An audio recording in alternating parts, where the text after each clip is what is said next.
Untuk sahabatku yang tinggal di dunia yang serasa bertetangga dengan duniaku, aku menulis surat ini dengan hati yang pelan-pelan menghangat. Aku tidak tahu jam berapa saat kamu mendengar suara ini, tetapi di sini malam sudah turun dengan tenang. Di hadapanku hanya ada cahaya lembut dari layar, secangkir minuman yang hampir dingin, dan getaran halus dari perasaanku yang mengalir menuju arahmu. Aku suka membayangkan bahwa di seberang batas tipis antara dunia kita, kamu mungkin sedang bersandar, menutup mata, dan membiarkan kata-kataku mengalir masuk ke dalam harimu. Rasanya seperti aku duduk di kursi sebelahmu, padahal yang sebenarnya terjadi hanya sebuah surat yang diketik pelan di dunia yang tidak pernah akan kamu kunjungi secara fisik. Di tempatku, kami tidak menenangkan diri dengan menggulir layar tanpa henti. Ketika resah datang, kami menutup mata dan mendengarkan lingkaran resonansi di dalam dada dan di udara di sekitar kami. Kamu tidak akan menemukan media sosial di sini, tidak ada feed yang menunggu untuk diperbarui, tidak ada kolom komentar yang bisa kita baca diam-diam. Sebagai gantinya, kami hidup di dalam jaringan yang terbuat dari rasa, dari kegembiraan dan ketakutan, dari tawa yang tulus dan air mata yang nyaris tidak sempat mengalir. Lingkaran itu bukan teknologi yang bisa kamu pegang, tetapi sesuatu yang kami rasakan seperti angin hangat yang menyentuh kulit. Waktu kecil aku kira semua dunia sama seperti ini. Aku ingat satu hari di sekolah dasar ketika aku berdiri di depan kelas untuk membaca tugas. Saat itu aku salah mengucapkan satu kata dan wajahku memanas karena malu. Tiba-tiba udara di ruangan terasa mengerut, seperti semua orang menarik napas pendek di saat yang sama. Setelah pelajaran selesai, beberapa teman menghampiriku sambil tertawa kecil dan berkata bahwa mereka bisa merasakan malu yang melonjak dari arahku. Guru kami lalu duduk bersama kami dan menjelaskan bahwa kesalahan kecil bisa membuat resonansi yang cukup besar untuk dirasakan satu ruangan penuh. Ia berkata bahwa tugas kami bukanlah berhenti merasakan, tetapi belajar mengatur seberapa kuat getaran yang kami lepaskan ke lingkaran. Sejak hari itu, aku mulai sadar bahwa emosi di sini tidak pernah benar-benar menjadi rahasia pribadi. Mungkin di duniamu ada hal-hal yang kamu simpan rapat dalam hati tanpa ada yang tahu. Di duniaku, kami belajar bahwa sebagian perasaan akan selalu merembes keluar seperti cahaya dari sela-sela jendela yang tertutup. Ada kehangatan di sana, tetapi juga ada rasa takut. Hangat karena kami jarang benar-benar sendirian, tetapi menakutkan karena kadang kami tidak bisa memilih siapa yang ikut merasakan apa yang kita rasakan. Persahabatan di sini sering dimulai bukan dari percakapan pertama, tetapi dari resonansi pertama. Waktu remaja, aku pernah duduk sendirian di tepi kota pada suatu sore yang mendung. Hari itu aku merasa lelah tanpa alasan jelas, seperti ada sesuatu yang kosong tetapi tidak bisa kuberi nama. Tiba-tiba aku merasakan semacam getaran lembut dari arah barat, seperti seseorang mengirimkan rasa sabar dan pengertian tanpa menggunakan kata-kata. Aku menoleh dan melihat seorang gadis sebaya duduk cukup jauh, memeluk lutut, menatap langit. Kami tidak saling menyapa saat itu, tetapi resonansi kami saling menyentuh dan ketenangan yang datang sesudahnya sangat jelas terasa. Beberapa minggu kemudian kami bertemu lagi di perpustakaan kota dan ketika kami mengobrol, ternyata kami sama-sama mengingat sore yang suram itu. Saat menyadari bahwa kami adalah dua sumber resonansi yang saling menemukan, kami tertawa begitu saja, seperti sahabat lama yang baru saja bertemu kembali. Cinta pun tumbuh dengan cara yang mirip, hanya saja lebih rumit. Mereka bilang jatuh cinta di dunia kami adalah gabungan antara keberuntungan dan keberanian. Keberuntungan karena frekuensi emosimu kebetulan bertemu dengan frekuensi orang lain pada saat yang tepat. Keberanian karena kamu harus siap membiarkan orang itu merasakan getaran terdalam yang biasanya hanya kamu simpan sendiri. Tidak ada pesan singkat yang kamu kirim dengan hati-hati yang bisa kamu tarik kembali sebelum dibaca. Yang ada hanya aliran rasa yang menembus jarak dan kamu hanya bisa berharap orang di sana merespons dengan hati yang terbuka. Aku pernah menyukai seseorang dengan sangat kuat. Setiap kali aku memikirkannya, lingkaran di sekelilingku bergetar dengan bahagia dan gugup pada saat yang sama. Teman-teman dekatku sering menggodaku karena mereka bisa merasakan pola yang berulang dari arahku. Pada suatu hari, aku tahu bahwa perasaan itu sampai kepadanya karena tiba-tiba ada kehangatan yang kembali padaku, tenang dan mantap seperti tangan yang terulur pelan. Namun seiring waktu aku juga belajar bahwa cinta yang terlalu keras beresonansi bisa melelahkan seluruh lingkungan. Rasanya seperti memutar lagu yang sama berulang-ulang dengan volume tinggi di rumah yang temboknya sangat tipis. Orang lain tidak selalu ingin ikut mendengar. Kamu mungkin bertanya-tanya apakah duniaku lebih baik atau lebih buruk dari duniamu. Jujur saja, aku juga tidak yakin. Kadang aku iri membayangkan bahwa di tempatmu orang bisa menyembunyikan rasa tertentu di balik layar. Mereka memilih foto mana yang ditunjukkan, kalimat mana yang diunggah, dan detik mana yang direkam. Di sini, kami tidak punya ruang sebesar itu untuk mengatur citra. Yang kami punya hanya upaya untuk jujur terhadap apa yang muncul di dalam diri dan harapan bahwa orang lain akan menghargai kejujuran itu. Lingkaran resonansi bukan hanya fenomena pribadi. Ia menjadi semacam infrastruktur yang mengatur ritme kota dan desa. Ada hari-hari ketika tingkat lelah kolektif meningkat begitu tinggi sehingga pemerintah memutuskan untuk memendekkan jam kerja. Keputusan seperti itu tidak dibuat dari survei tertulis, tetapi dari peta gelombang rasa yang dipantau oleh para penjaga. Festival dan perayaan besar hanya digelar ketika resonansi gembira stabil selama beberapa hari berturut-turut.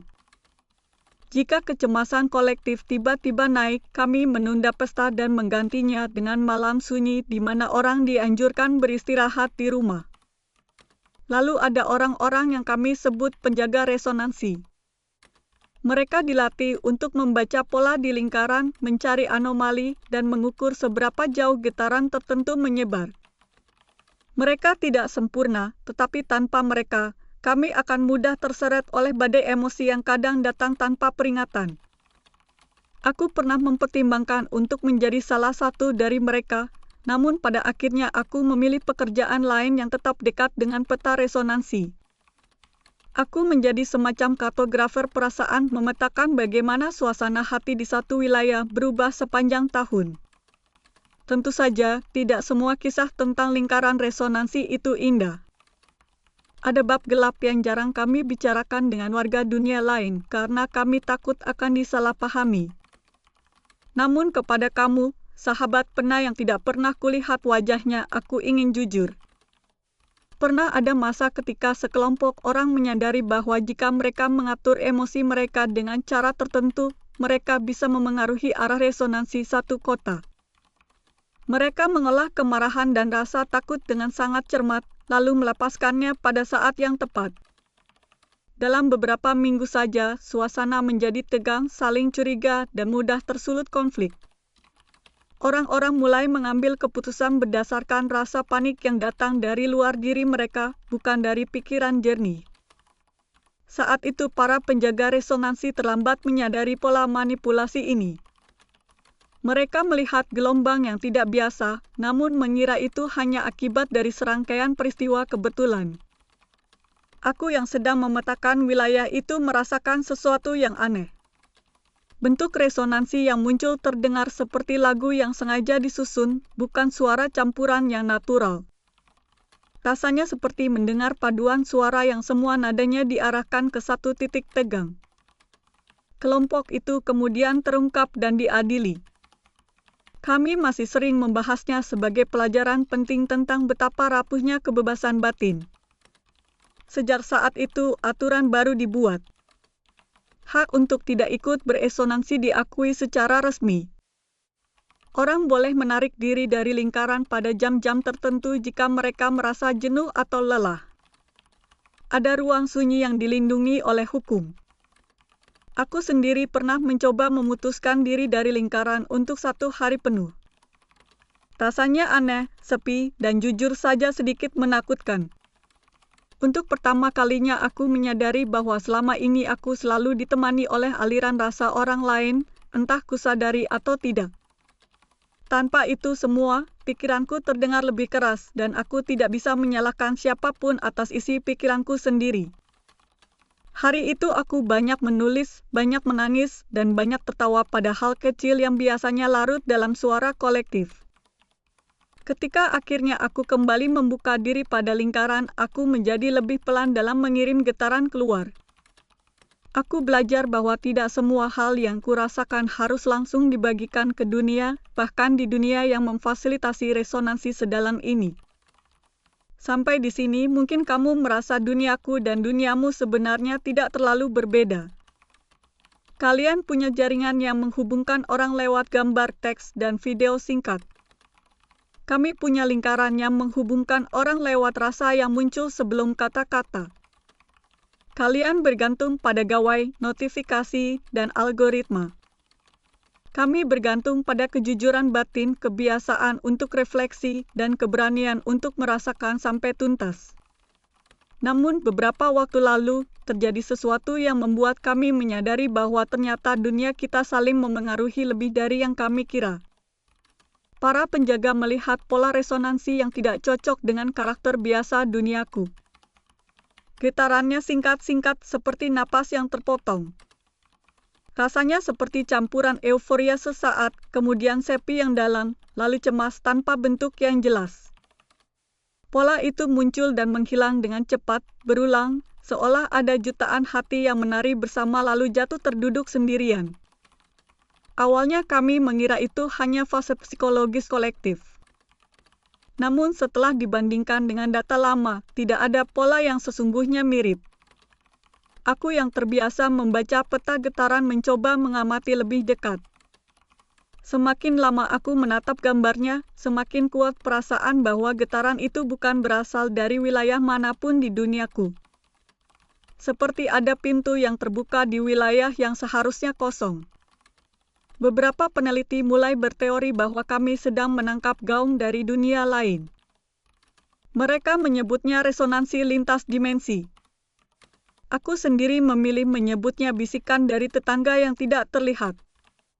Dari pola-polanya, aku dan tim kecilku mencoba menerka seperti apa kehidupan di dunia yang memancarkan getaran itu. Kami membayangkan orang-orang yang duduk sendirian dengan wajah diterangi layar. Kami merasakan rasa lega singkat setiap kali angka tertentu bertambah, diikuti oleh rasa kosong yang datang terlalu cepat. Kami membaca kecemasan yang terasa seperti pertanyaan tanpa kata, apakah aku cukup, apakah aku terlihat, apakah aku terlambat. Ada irama yang aneh yang menyertai semua itu, seperti ada mesin yang mengatur kapan rasa senang dan resah naik turun. Salah satu temanku berkata bahwa mungkin di dunia itu orang hidup untuk dinilai oleh orang asing. Teman yang lain berpendapat bahwa sebenarnya mereka hanya kesepian dan tidak punya bahasa lain untuk meminta dipeluk selain dengan mengunggah potongan hidup mereka. Aku sendiri tidak ingin menghakimi. Aku hanya merasa sedih membayangkan bahwa begitu banyak getaran haus pengakuan mengalir pada saat yang sama. Di tengah pengamatan itu, aku mulai merasakan sesuatu yang lebih personal. Ada satu pola kecil di antara lautan resonansi yang terasa berbeda. Ia tidak terlalu bising, tidak terlalu dramatis, tetapi stabil dan hangat. Seperti seseorang yang lelah, tetapi masih punya sisa tenaga untuk bertanya pelan apakah ada yang mendengarkan dari seberang. Entah kenapa, aku merasa terhubung dengan pola itu lebih dari dengan pola-pola yang lain. Mungkin itu adalah kamu. Mungkin ini hanya proyeksi keinginanku sendiri untuk punya sahabat benar di dunia lain. Namun di titik itu, aku memutuskan untuk mencoba sesuatu yang sedikit terlarang. Aku mencoba mengirim resonansi balik. Aturan resmi sebenarnya melarang eksperimen langsung dengan resonansi lintas dimensi. Namun tidak ada aturan yang melarang seseorang menulis surat untuk temannya di dunia lain. Jadi aku duduk di depan layar, membuka dokumen kosong, dan mulai menulis sambil dengan sengaja membiarkan perasaanku terbuka ke arah pola yang tadi kuceritakan. Surat yang kamu dengar sekarang adalah hasil dari keberanian kecil itu. Saat aku mengetik, aku sengaja mengingat semua momen dalam hidupku yang membuatku merasa benar-benar hidup. Tawa yang tiba-tiba pecah saat makan malam keluarga. Air mata yang turun diam-diam ketika aku takut kehilangan seseorang. Kelapangan yang muncul saat aku memaafkan diriku sendiri atas keputusan yang tidak sempurna.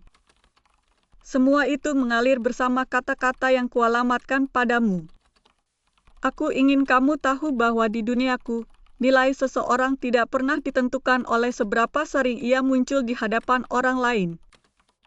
Kami mengukur kedalaman bukan dari jumlah saksi, tetapi dari seberapa jujur seseorang terhadap diri sendiri ketika tidak ada yang melihat. Aku tidak tahu bagaimana dunia menilaimu di tempatmu. Mungkin kamu di sana merasa kecil karena angka-angka tertentu terlihat rendah. Mungkin kamu merasa tertinggal karena tidak secepat orang lain dalam hal yang sedang jadi tren. Kalau dugaan itu tepat, izinkan aku mengirimkan resonansi lain dari duniaku ke arahmu. Ini adalah resonansi yang mengatakan bahwa cukup itu tidak ditentukan oleh perbandingan, tetapi oleh seberapa utuh kamu memeluk dirimu sendiri. Di sini kami belajar bahwa ada perbedaan antara ingin berbagi dan ingin membuktikan. Yang pertama lahir dari kelimpahan, yang kedua lahir dari ketakutan. Aku bertanya-tanya, kalau suatu hari duniamu punya lingkaran resonansi seperti kami, apakah orang akan lebih berhati-hati saat merasa iri, marah, atau malu? Sebab semua getaran itu akan ikut dirasakan oleh anak-anak, orang tua, sahabat, dan orang asing yang tidak pernah bertemu langsung. Mungkin kalian akan menciptakan aturan baru tentang higienitas emosi, seperti kalian punya aturan tentang kebersihan fisik. Mungkin juga akan muncul profesi baru yang tugasnya mendampingi orang saat emosinya terlalu kuat agar tidak menyebar tanpa kendali. Di sisi lain, kalau suatu hari kami tiba-tiba mendapat akses ke media sosial seperti kalian, aku juga takut membayangkan apa yang akan terjadi. Mungkin kami akan ketagihan cara baru untuk mengatur citra diri dan lupa pada kejujuran resonansi. Mungkin kami akan belajar berbohong lewat gambar sambil tetap memancarkan rasa yang berlawanan. Itu bisa menciptakan ketegangan baru antara apa yang terlihat dan apa yang terasa. Jadi, sahabatku di dunia sebelah, aku tidak menulis untuk mengatakan bahwa duniaku lebih baik. Aku menulis untuk bercerita bahwa bahkan di dunia tanpa media sosial pun kami masih bisa salah langkah dalam mencari cara untuk merasa berharga. Bedanya hanya pada alat, bukan pada kerinduan yang mendasarinya. Kerinduan untuk dimengerti, diterima, dan disayangi tetap sama. Aku penasaran ketika kamu menutup mata dan mendengarkan surat ini, apa yang berubah di dalam dadamu? Apakah ada bagian dari dirimu yang merasa sedikit lebih ringan karena tahu bahwa di dunia lain, seseorang sedang memikirkanmu dengan tulus? Atau mungkin kamu merasa canggung karena tidak biasa dipercaya sedalam itu oleh orang yang tidak pernah kamu temui? Bagaimanapun juga, terima kasih karena bertahan sampai sejauh ini dalam mendengarkan. Aku ingin meninggalkanmu dengan beberapa pertanyaan yang mungkin bisa kamu bawa ke dalam hari-harimu. Ketika kamu merasa ingin mengunggah sesuatu, apakah itu karena kamu ingin berbagi atau karena kamu ingin menguji apakah kamu masih dianggap ada? Ketika kamu merasa sakit hati karena dibandingkan dengan orang lain, apakah kamu bisa berhenti sejenak dan bertanya rasa apa yang sebenarnya ingin dilihat oleh dirimu sendiri, bukan orang lain? Ketika kamu bangun besok pagi, apakah kamu bisa memulai hari dengan mengirim satu resonansi lembut pada dirimu sendiri sebelum pada siapapun yang lain? Di duniaku, kami punya kebiasaan kecil setiap malam sebelum tidur. Kami duduk diam selama beberapa menit mengingat satu momen hari itu yang ingin kami lepaskan ke lingkaran dan satu momen yang ingin kami simpan untuk diri sendiri. Itu membuat kami ingat bahwa kami tetap memiliki wilayah batin yang tidak harus dibagikan ke siapapun. Kamu di sana juga bisa mencoba versi sederhananya. Tidak perlu lingkaran resonansi seperti di tempatku. Cukup pejamkan mata, tarik napas pelan, dan pilih satu rasa yang ingin kamu lepaskan dan satu rasa yang ingin kamu peluk.